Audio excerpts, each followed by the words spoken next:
question exactly? Explain limit price option in position builder. So limit price can be a limit order can be placed using a repair once condition. Here you can write the formula uh, for the order price. So let's say if I take entry at 100 rupees and I want to place a limit order 5% below my entry price. So for that you can use this option.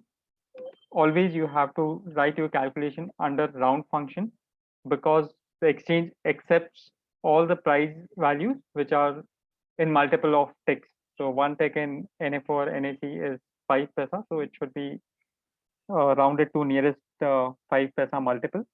And here you can use this math operator to write your formula. And if you want to check the details of how you can build this formula, you can check a template which is there for SLM orders.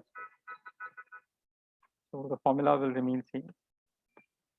So short straddle with SLM order, this is the strategy in which you can see the detailed formula.